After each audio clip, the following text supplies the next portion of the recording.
ونحن على ذلك لمن الشاهدين والشاكرين والحمد لله رب العالمين.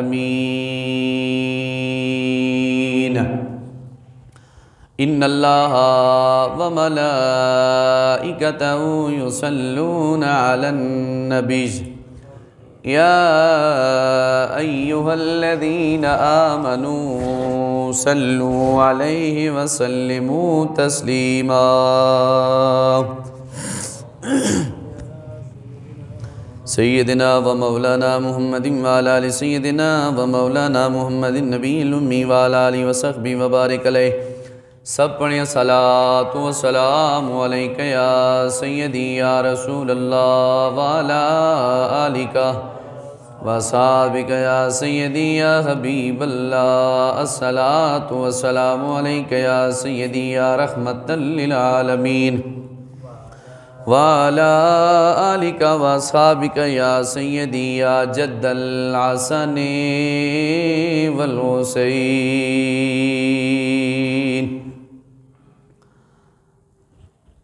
تم اپنے دامن بچھا کے مانگو حضور دیں گے ضرور دیں گے.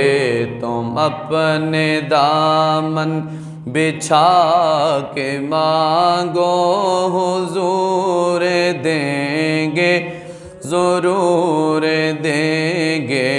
دلوں کو کاسے بنا کے مانگو حضور دیں گے ضرور دیں گے. جہاں سے مولا علی نے مانگا جہاں سے ہر ایک ولی نے مانگا. جہاں سے مولا علی نے مانگا جہاں سے ہر ایک ولی نے مانگا. گداؤں آؤ انہی سے جا کے مانگیں گداؤں آؤ انہی سے جا کے مانگو حضور دیں گے ضرور دیں گے. تم اپنے دامن بچھا کے مانگو حضور دیں گے ضرور دیں گے. اور کتاب رب العلا کو پڑھ لو صدائے جاؤں کا کہہ رہی ہے صدائے جاؤں کا کہہ رہی ہے. مدینے ڈیرے جما کے مانگو مدینے ڈیرے جما کے مانگو مدینے ڈیرے جما کے مانگو حضور دیں گے ضرور دیں گے.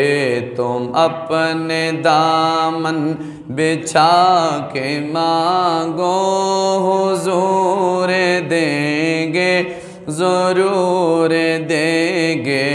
تم اپنے دامن بچھا کے مانگو حضور دیں گے ضرور دیں گے. دلوں کو کاسے بنا کے مانگو حضور دیں گے ضرور دیں گے.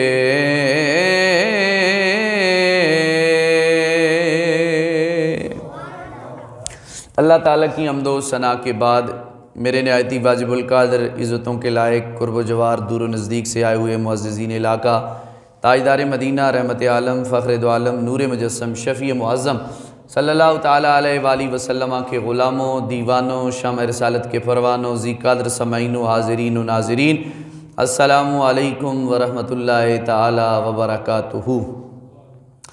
بعد السلام و دعا پروردگار عالم جل جلالہ کی بارگاہ میں دعا گو ہوں اللہ تعالیٰ ہم سب کا آنا مل بیٹھنا اپنی بارگاہ خاص میں شرف قبولیت عطا فرمائے، اور ہمارے صغیر کبیر گناہ اللہ اپنی رحمت کے ساتھ معاف فرمائے، اور جب تک زندہ رکھے اپنی حفظ و امان میں زندہ رکھے، اسلام پہ زندہ اور ایمان پہ ہم سب کو موت عطا فرمائے۔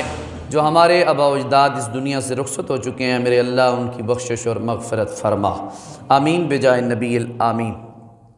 شوال المکرم کا بابرکت باوقار پہلا جمعہ آج اپنی منزل کی طرف رواں دواں ہے، تو اس حوالے سے آج کا ہمارا جو عنوان گفتگو ہے قرآن و سنت کے عین مطابق وہ ہے علم کی فضیلت، اعلی علم اور علم کی فضیلت۔ دعا ہے پروردگار عالم میری زبان پر کلمات الحق جاری و ساری فرمائے اور سن سنا کر عمل پیرا ہونے کی توفیق خاص عطا فرمائے۔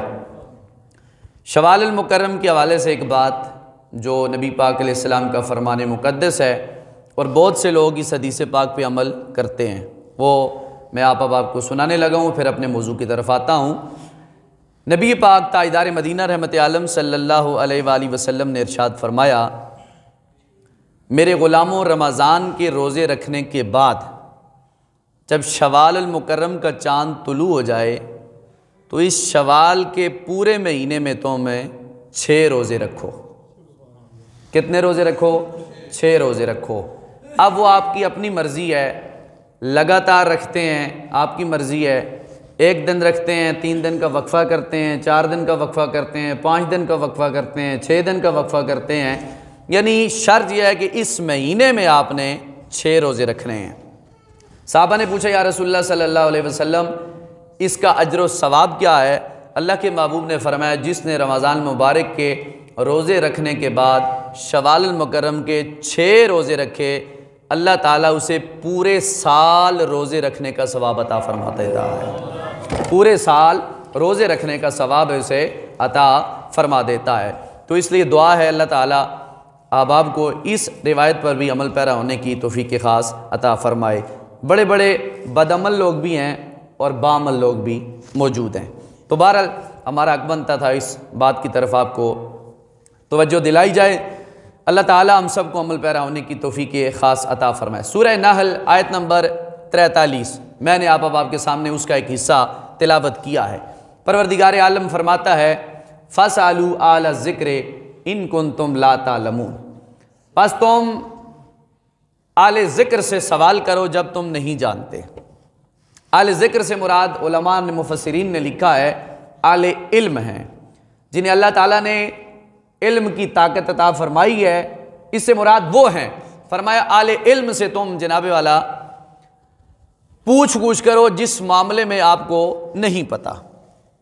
قرآن کی اور بھی کافی آیات مبارکہ ہیں، اگر میں وہ آپ کے سامنے ذکر کروں تو ان کی تفصیل پھر صحیح معنوں میں اس مختصر وقت میں بیان نہیں ہو سکے گی۔ انشاءاللہ یہ موضوع کوشش ہوگی آگے اس پورے مہینے میں چلتا رہے علم کی فضیلت پر۔ تو بہرحال اس کی شرح میں مفسرین فرماتے ہیں کہ اس سے مراد یہ ہے کہ بندے کو دنیا میں جس مقام پر بھی علم کی حاجت آ جائے، چاہے وہ علم دنیاوی ہو، چاہے وہ دینی ہو، چاہے وہ برزخ کے حالات سے ہو، تو وہ اہل علم سے رجوع کرے، ان سے پوچھ کرے، یہ اس پر حق ہے، اور علماء پر یہ حق ہے کہ سن کر سوال کا صحیح معنوں میں جواب عطا فرمائے۔ مشکات شریف کی پہلی حدیث پاک میں آپ کے سامنے رکھتا ہوں بغیر کسی حیل و حجت کے، کیونکہ وقت مختصر ہوتا ہے اور اس میں کوشش یہ ہے کہ ہمارا موضوع جو ہے وہ مکمل ہونا چاہیے۔ اب قرآن کی نص سے یہ بات پتہ چل چکی ہے کہ آپ کو کسی میدان میں بھی جب ضرورت کسی چیز کی پڑے تو آپ نے اہل علم سے رجوع کرنا ہے۔ یہ حکم کس کا ہے؟ قرآن کا ہے۔ تو قرآن کا حکم کا انکار جو ہے وہ کفر ہے، اور پس پش ڈال دینا یہ جناب والا جان بوجھ کر بھی کفر ہے، اور اگر عمدن ساون کرے تو وہ بندہ فاسق اور سخت ترین گناہگار ہوتا ہے۔ اللہ تعالیٰ نے اس کائنات عالم کو بنایا،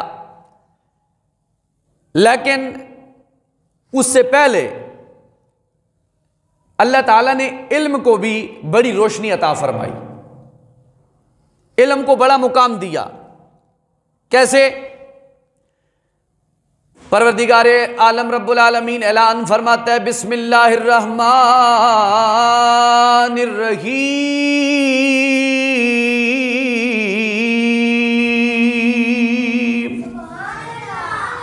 الرحمن علم القرآن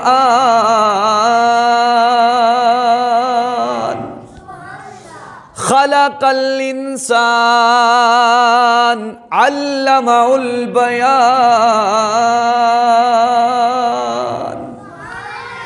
الرحمن بے حد رحم کرنے والا، علم القرآن جس نے قرآن کا علم سکھایا، خلق الانسان پھر انسان کو پیدا کیا، علمہ البیان پھر اس کو بولنے کی طاقت عطا فرمائی۔ اب ان آیات پہ آپ توجہ دیں۔ الرحمن، اللہ نے کہا میں بڑی بے حد رحم کرنے والی ذات ہوں۔ الرحمن علم القرآن جس نے قرآن کو سکھایا، خلق الانسان پھر انسان کو بنایا۔ اب علم کب سیکھتا ہے بندہ؟ جب موجود ہوتا ہے۔ کب سیکھتا ہے؟ جب بندہ حاضر ہوتا ہے استاد کے سامنے۔ تو قرآن کی آیت پہ آپ سمجھیں، رب نے کہا الرحمن بڑا مہربان، علم القرآن جس نے قرآن کو سکھایا، خلق الانسان پھر انسان کو پیدا کیا۔ پتہ یہ چلا انسان کی تخلیق سے پہلے اللہ نے علم کو مرز وجود میں لایا، لیکن خلق الانسان سے مراد یہ ہے کہ اللہ نے، مفسرین فرماتے ہیں، اپنے نبی کو پیدا ہونے سے پہلے علم سکھا دیا تھا۔ خلق الانسان سے حضور کی ذات مراد ہے کہ اللہ نے اپنے نبی پہ یہ کرم کیا ہے، پیدا بعد میں کیا، اور علمہ البیان پیدا ہونے کے پہلے علم دیا، پھر جناب والا پیدا کیا، پھر اس کے بعد فرمایا میں نے بولنے کی طاقت عطا فرمائی ہے۔ تو اس بات سے یہ پتہ چلتا ہے کہ اللہ تعالیٰ نے علم کو کتنی بڑی فضیلت سے مالا مال فرمایا ہے۔ تو یہ علم کا ایک مقام ہے۔ پہلی حدیث پاک میں آپ کے سامنے رکھنے لگا ہوں۔ کوشش ہے کہ انشاءاللہ تعالی حدیث پاک کے حوالے سے ہی آپ کے سامنے گفتگو ہونی چاہیے۔ اور علم کا جو علماء نے تعریف کی ہے، حکماء نے، علماء نے، وہ فرمایا ہے اصول صورت الشیء فی العقل، اصول صورت الشیء فی العقل، کسی شے کا آپ کی عقل میں آنا یہ علم کہلاتا ہے۔ اصول صورت الشیء فی العقل، فرمایا کسی شے کی صورت کا تمہارے ذہن میں آ جانا یہ علم کہلایا جاتا ہے۔ تو فرمایا علم کبھی وحی کے ذریعے آتا ہے، علم کبھی الہام کے ذریعے آتا ہے، علم کبھی فراست کی وجہ سے آتا ہے، علم کبھی عطا کی وجہ سے آتا ہے، علم کبھی رب کی مہربانی کی وجہ سے آ جاتا ہے۔ جس طرح علم حقیقی ہے، علم لدنی ہے۔ علم حقیقی یہ ہے کہ آپ کتاب پڑھیں گے، دیکھیں گے، اور پھر آپ علم کو پالیں گے۔ اور علم لدنی یہ ہے کہ آپ نے پڑھا نہیں ہے، لیکن اللہ تعالیٰ نے آپ کے دل و دماغ میں، سینے میں خود بخود ایسی روشنی رکھ دی ہے کہ آپ سمجھ رہے ہیں کہ یہ چیز حق ہے، یہ باطل ہے، اور اس طرح ہم نے چلنا ہے، اس طرح نہیں چلنا۔ یہ علم لدنی جو ہے اللہ تعالیٰ نے اپنے خاص مقبول ترین بندوں کو عطا فرمایا ہے، ہر بندے کو عطا نہیں فرمایا۔ کچھ علم کتابوں سے ہوتا ہے، کچھ کاپیوں سے لیا جاتا ہے، کچھ بزرگوں سے لیا جاتا ہے، کچھ الہام کے ذریعے سے آتا ہے، کچھ وحی کے ذریعے سے آتا ہے، کچھ علم لدنی اللہ کی عطا کردہ کی چیزوں سے دیا جاتا ہے۔ لیکن علامہ اقبال فرماتے ہیں نہ کتابوں سے نہ مکتب کے اثر سے پیدا نہ کتابوں سے نہ مکتب کے اثر سے پیدا، دین ہوتا ہے بزرگوں کی نظر سے پیدا۔ کبھی ایسا بھی ہوتا ہے کہ ایک بزرگ کی نگاہ آپ پہ پڑ جائے، اللہ تعالیٰ آپ کو اللہ کا ولی بنا دیتا ہے، اپنا مقبول بندہ بنا دیتا ہے۔ تو فرمایا کتابوں سے نہ مکتب کے اثر سے، کتابوں کے اپنے کلاس کے اثر سے پیدا، دین ہوتا ہے بزرگوں کی نظر سے پیدا۔ تو ہمارا اس بات پر یقین ہے، ایمان ہے، کچھ علم براہ راست ملتا ہے، کچھ علم اللہ کی عطا سے ملتا ہے، اور کچھ علم اللہ کے مقبول بندوں کی خاص ڈیوٹیاں ہوتی ہیں، وہ برتن دیکھ کر دودھ بمانا نور علم ڈال دیتے ہیں۔ حضور نے فرمایا نا علم نور ہے، العلم نور، علم نور ہے، تو ظاہری بات ہے نور جو ہے وہ صاف برتن میں ڈالا جاتا ہے۔ بہرحال توجہ چاہوں گا، پہلی حدیث پاک جو صحیح بخاری کے اندر موجود ہے، عن عبداللہ ابن عمر رضی اللہ تعالیٰ عنہ قال قال رسول اللہ صلی اللہ تعالیٰ علیہ وآلہ وسلم بلغوا انی ولو آیتا وحدثوا عن بنی اسرائیل ولا خرج ومن قذب علی متعمدا فلیتبوأ مقعدہ من النار۔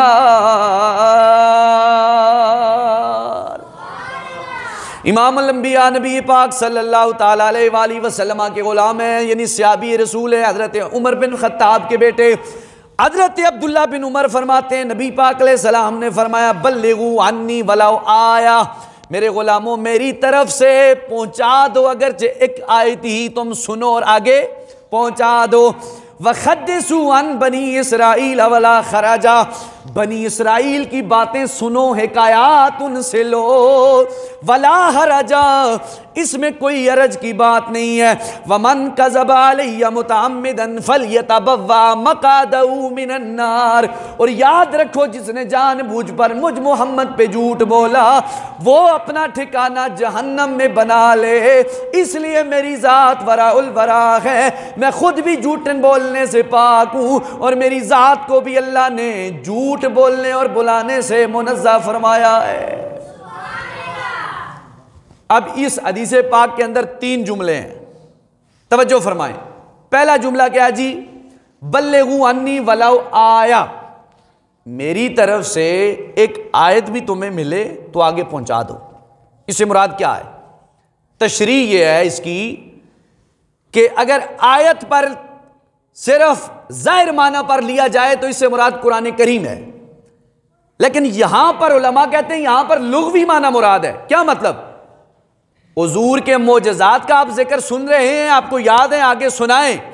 بلغوا عنی ولو آیا، یہ آئے پاک کے زمرے میں ہے۔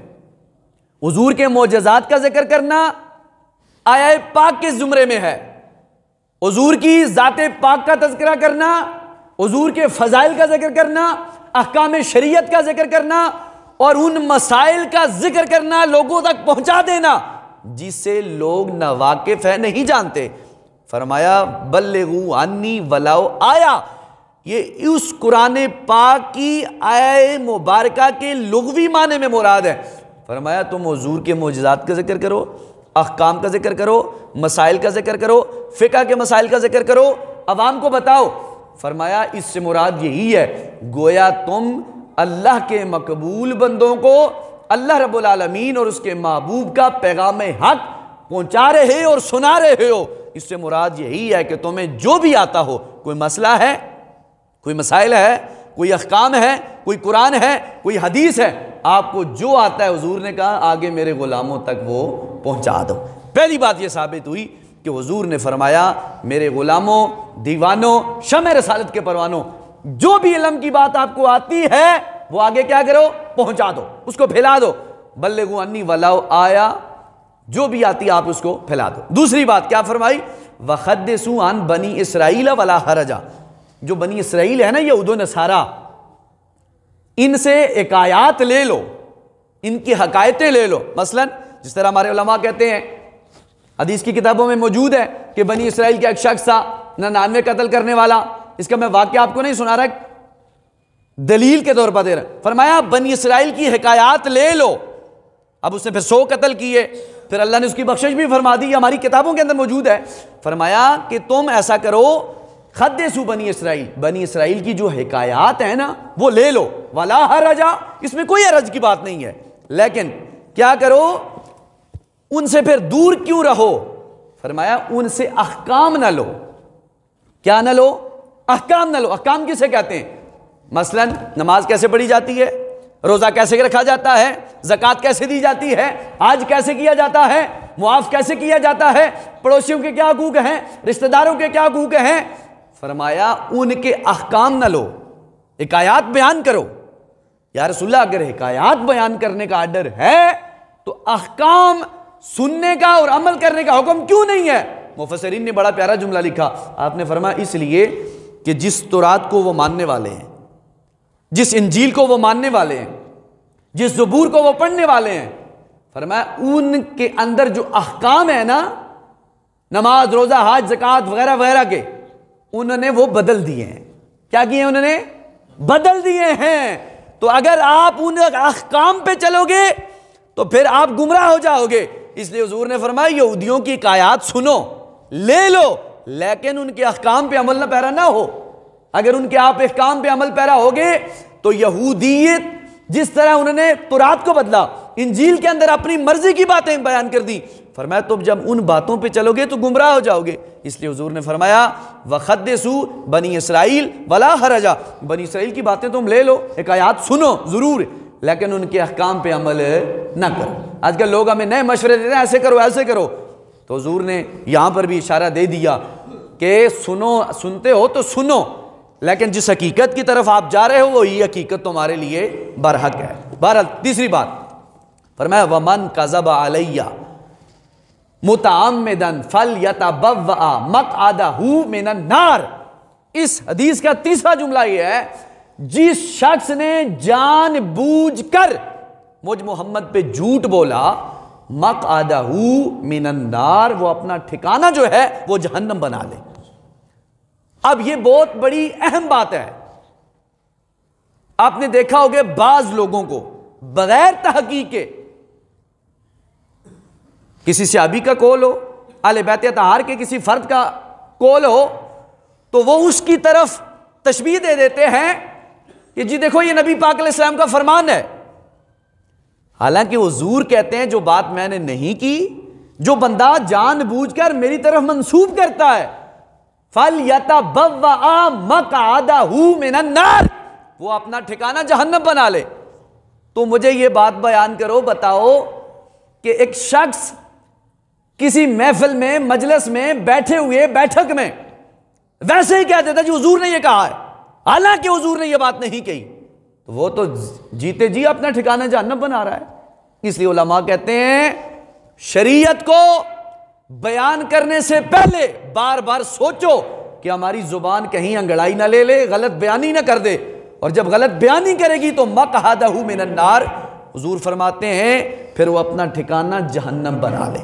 تو یہاں پر احتیاط مجھ سمیت ہر شخص کو کرنی چاہیے.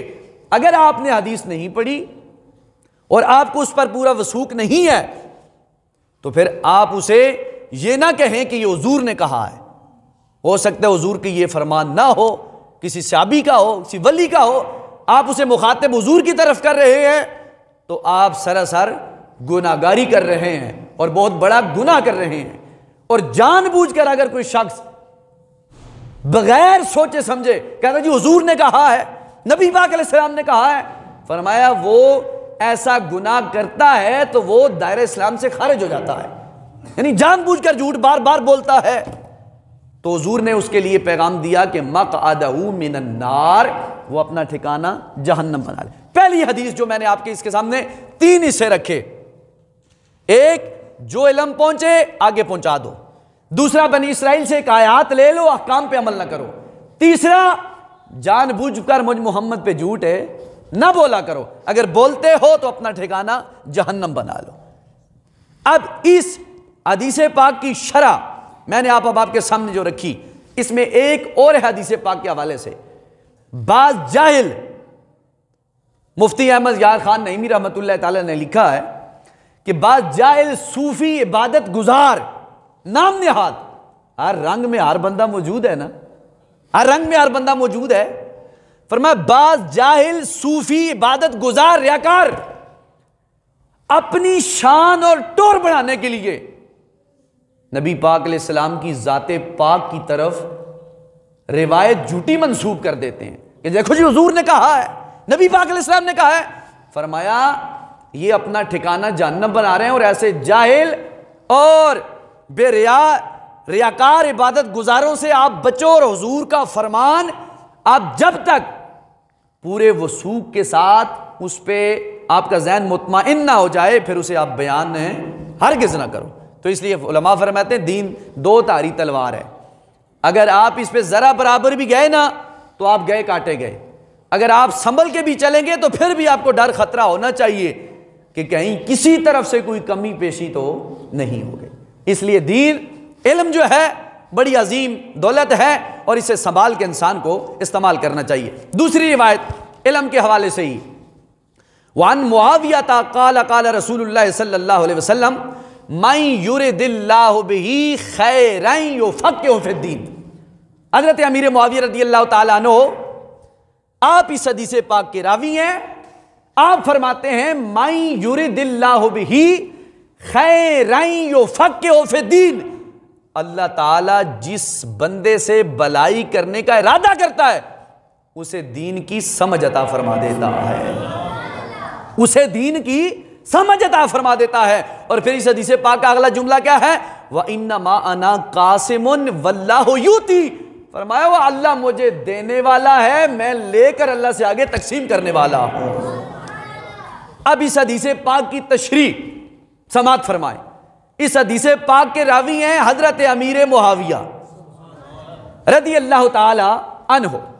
حضرت عمر فاروق رضی اللہ تعالیٰ عنہ جب خلیفہ بنے، عہد فاروقی میں مدینہ پاک کا ریاست مدینہ کا حکمران فاروق اعظم سلام اللہ علیہ مجمعین جمیع صحابہ، حضرت فاروق اعظم کے دور حکومت میں سرزمین شام کا جو حاکم رہا گورنر 40 سال تک، کتنے سال تک؟ 40 سال تک، اس کا نام سیدنا امیر معاویہ رضی اللہ تعالیٰ عنہ ہے. 78 سال آپ نے عمر پائی. کتنی سال؟ 78 سال. اور مقام کیا ہے؟ امام الانبیاء کی بارگاہ میں جب وحی آتی تھی تو یہ لکھا کرتے تھے. مقام کیا ہے؟ صحابی رسول. شان کیا ہے؟ میرے محبوب کا تہبند آپ کے پاس تھا، امام الانبیاء علیہ السلام کی چادر آپ کے پاس تھی، امام الانبیاء علیہ السلام کے ناخن آپ کے پاس تھے، امام الانبیاء علیہ السلام کے کچھ بال آپ کے پاس تھے. آپ نے کہا، صحابہ کو بلا کر مشورہ کیا، فرمایا میرے غلاموں جانا ہے، ایک نہ ایک دن جانا ہے، آج نہیں تو کل جانا ہے، میری وصیت پر عمل کرنا اور رہتی دنیا تک عالم کفر کو، رافضیت کو، منکرین صحابہ والے بیت کو بتا دینا کہ امیر معاویہ دنیا سے جا رہا ہے، کیسی محبت، شان، شوکت، ٹور اور مقام لے کے جا رہا ہے. فرمایا میرے پاس رسول اللہ کا تہبند موجود ہے، میرے پاس امام الانبیاء کی چادر موجود ہے، میرے پاس امام الانبیاء کے ناخن موجود ہیں، میرے پاس امام الانبیاء کے بال موجود ہیں. جب میں مر جاؤں، روح جسم سے نکل جائے، مجھے کفن دینا، کسی اور کپڑے کا نہیں، رسول اللہ کے تہبند کا دینا، رسول اللہ کی چادر کا دینا.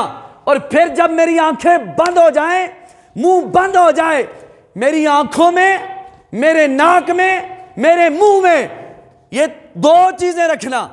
صحابی بول رہے ہیں، کتاب میرے پاس موجود ہے، صحابی بول رہے ہیں، کہتے ہیں میرے منہ میں دو چیزیں رکھنا، ناک کے سوراخ میں، منہ میں، آنکھوں میں. کیا رکھنا؟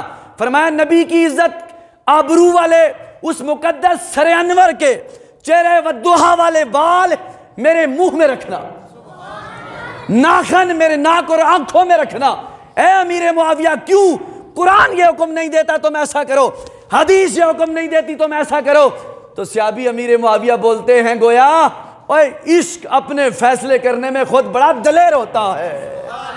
اگر حضور کی محبت کے لیے امیر معاویہ رضی اللہ تعالیٰ عنہ، امیر شام، 40 سال حکمران، سرزمین شام پر حکمرانی کرنے والا، آخر میں 78 سال کی عمر میں یہ وصیت نامہ لکھ دے دے کہ میرے مرنے کے بعد امام الانبیاء علیہ السلام کے ناخن، امام الانبیاء علیہ السلام کے بال میرے ناک منہ اور آنکھوں میں رکھ دینا، تو ثابت وہ کر گئے کہ امام الانبیاء کی محبت پوچھ کے نہیں عملاً کی جاتی ہے کہ محمد سے وفا تو نے تو ہم تیرے ہیں، یہ جہاں چیزیں ہے کیا لوح و قلم تیرے ہے۔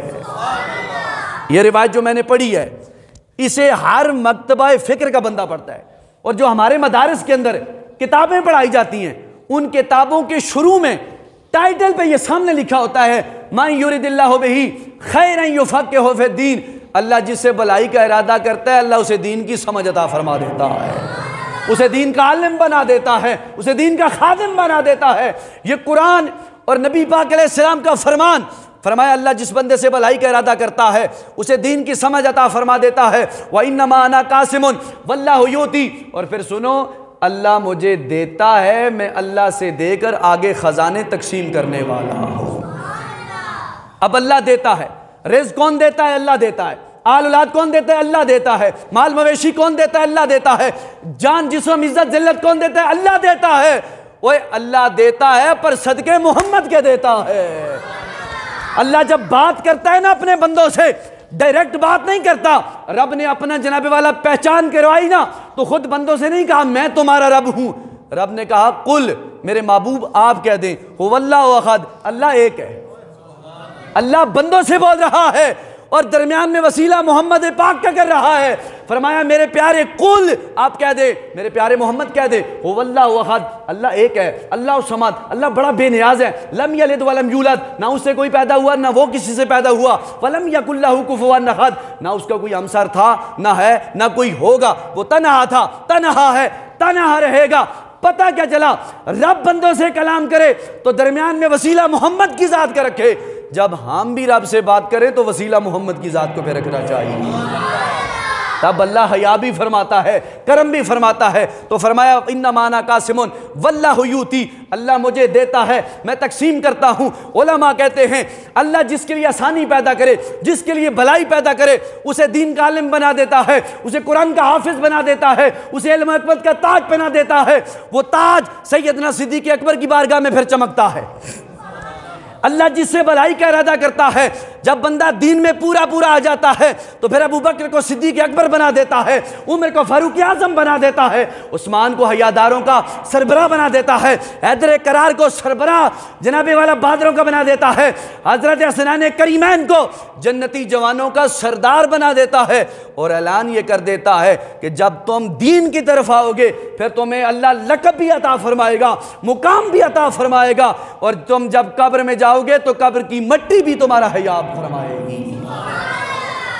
صحابہ کرام نے، آل بیت اطہار نے، چاہے جنگ بدر ہو، چاہے جنگ احد ہو، چاہے جنگ یمامہ ہو، چاہے جنگ موتا ہو، چاہے جنگ خندق ہو، چاہے جنگ یمامہ ہو، چاہے جنگ کرب و بلا ہو، چاہے جنگ تاجدار ختم نبوت ہو، صحابہ کرام نے، آل بیت اطہار نے، ان کے ماننے والوں نے ہر دور میں اس وقت تک یہ ثابت کیا کہ محمد کے غلام حضور کی عزت و ناموس پہ مر مٹنے کا جذبہ کل بھی رکھتے تھے اور آج بھی رکھتے ہیں۔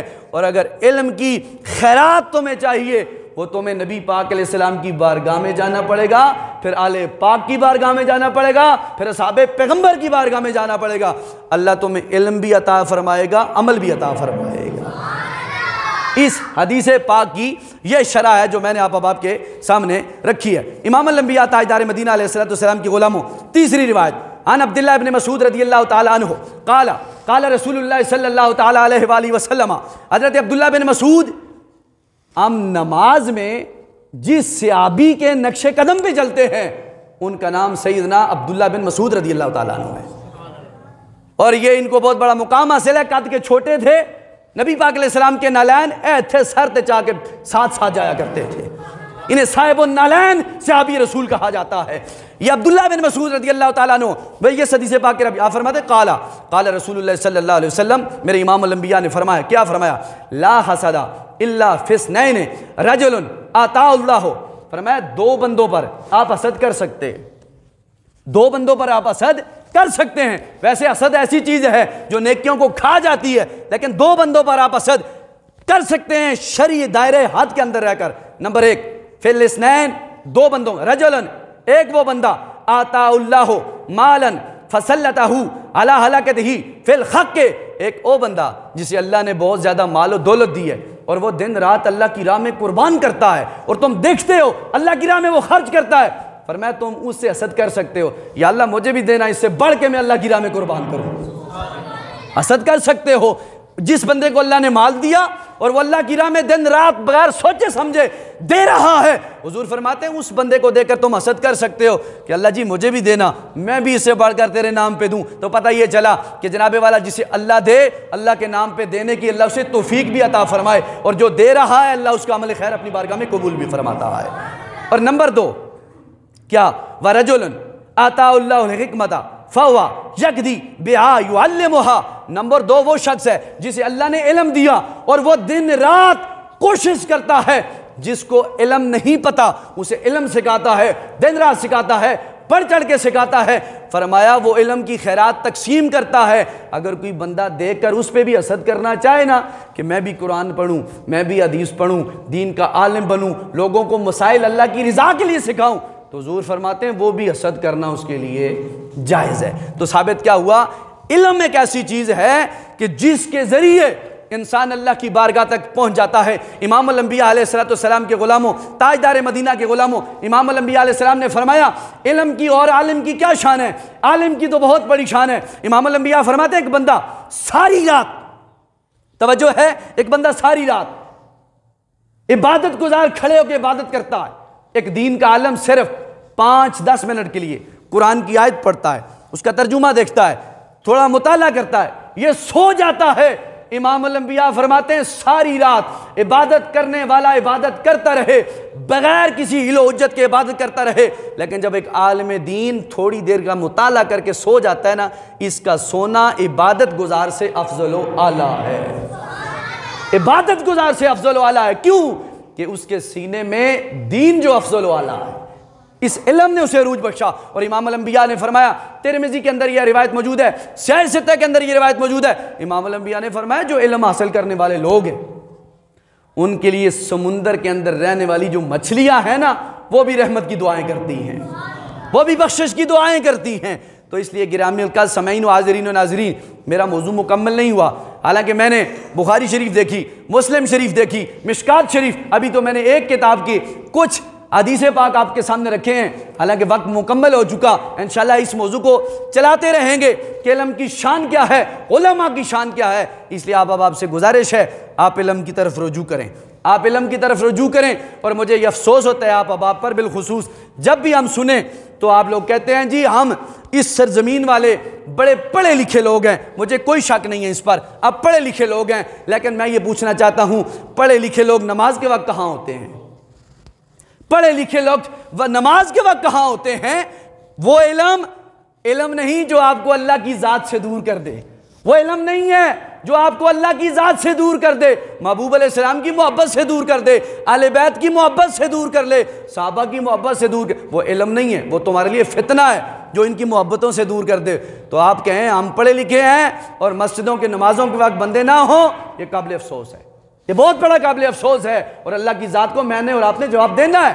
اسی وجہ سے میں نے کوشش کی تھی 27ویں پر بھی، عید پر بھی آپ سے کہا تھا کہ یہ اتنی بڑی خوبصورت مسجد ہے، مدرسہ ہے، اس میں دین کا علم چلایا جائے، حفظ کی کلاس، درس نظامی کی جائے، میں خادم بن کر ڈیوٹی دوں گا، کرتا رہوں گا، آپ سب میرے ساتھ مل کے چلیں۔ تو اب وہ وقت آ پہنچا ہے، میں اپنے وعدے کے مطابق آپ سے جناب والا پورا ہوں، 2-4 دن میں آپ مشورہ کر لیں، پھر بھی آپ میں رہوں نہ رہوں، حضرت آقا علیہ السلام نے جو اصحاب صفہ کا چبوترا بنایا تھا، علم کی رونق پھیلائی تھی، وہ آج بھی قائم ہے، اور غلامان محمد علم کی روشنی حاصل کر رہے ہیں۔ تو اس لیے زندگی کا کوئی پتہ نہیں، یہ علم کا ایک درخت اپنے علاقے میں لگا لیں، اللہ تعالیٰ آپ پہ راضی ہوگا، اور میں خادم بن کر بغیر کسی طمع و لالچ کے انشاءاللہ تعالیٰ یہ ڈیوٹی دوں گا۔ اور حضور کے کچھ غلام ایسے بھی ہیں، وہ کہتے ہیں کہ جناب والا اگر تو آپ ایسا کام کرو تو تنخواہ دینے کے لیے بھی ہم تیار ہیں، ایسے حضور کے بھی غلام موجود ہیں، وقت آنے پر انشاءاللہ ہم اظہار بھی کر دیں گے، لیکن کہنے کا مقصد یہ ہے صرف ارادے آپ رکھیں، اللہ تعالیٰ خود مدد فرمائے گا، خود مدد فرماتا ہے۔ اللہ ہمارے جوانوں کی جوانیوں میں لافانی برکتیں عطا فرمائے۔ آخر میں ہمارے قبلہ شاہ صاحب ہیں، یہ پچھلے سال بھی ہمارے پاس 7-8 مہینے پہلے بھی حاضر ہوئے تھے۔ مدرسہ سیدنا صدیق اکبر فیضان مہریہ سید محمود الحسن شاہ بخاری آپ موجود ہیں، یہ انہوں نے چندے کی مجھ سے التماس کی ہے، آپ بڑھ چڑھ کے ان کے ساتھ تعاون فرمائیں۔ سید زادے ہیں، اللہ تعالیٰ آپ کا تعاون جانی مالی اپنی بارگاہ میں قبول فرمائے۔ عشر کے دن ہیں، انہیں بھی آپ نے مت بھولنا، یہ اللہ کا حق ہے، رسول اللہ کا حق ہے، کہنا ہے کہ آپ نے عشر دینا ہے۔ جن لوگوں کا حق بنتا ہے آپ ان تک عشر پہنچائیں، جن سے اظہار محبت کرتے ہیں آپ کرتے رہیں، اللہ تعالیٰ آپ کو دن دگنی رات چگنی ترقیاں نصیب فرمائے۔ دوسرا اعلان یہ ہے، آپ لوگوں کے تعاون سے اللہ تعالیٰ آپ کو بڑھ چڑھ کے جناب والا اجر عظیم عطا فرمائے۔ کل اس پورے علاقے کی جنازہ گاہ جو ہے اس کا لنٹر ہے، صبح کتنے بجے کی دعا ہے؟ تقریباً کم و بیش 9 بجے، کوشش کریں 8:30 بجے پہنچ جائیں۔ 9 بجے کے قریب انشاءاللہ تعالیٰ دعا شریف ہوگی، تمام احباب کے لیے دعا ہوگی، اللہ تعالیٰ تمام احباب کا جانی مالی تعاون قبول فرمائے۔ کم و بیش 60,000 کے قریب تقریباً، کیوں ہے صاحب اتنا لگ چکا ہے۔ میں حاجی جلیل صاحب کو بھی خراج عقیدت پیش کرتا ہوں کہ آپ نے جناب والا مسجد کی بھی ذمہ داری سنبھالی ہوئی ہے اور اس طرف بھی چکر لگاتے رہتے ہیں، اللہ تعالیٰ ان کو بھی صحت کاملہ عاجلہ عطا فرمائے، ہر شخص کو جناب والا اللہ تعالیٰ عزتیں عطا فرمائے۔ میں آخر میں معذرت چاہتا ہوں، وقت اوپر ہو چکا ہے، لیکن یہ موضوع ایسا تھا اور پھر 2-3 اعلانات ہوئے، اس وجہ سے 3-4 منٹ اوپر نیچے ہو چکے، آپ محسوس نہیں کیجیے گا۔ اللہ تعالیٰ میری اور آپ کی حاضری اپنی بارگاہ میں قبول و منظور فرمائے۔ وآخر دعوایا ان الحمدللہ رب العالمین، سنتیں ادا فرمائے۔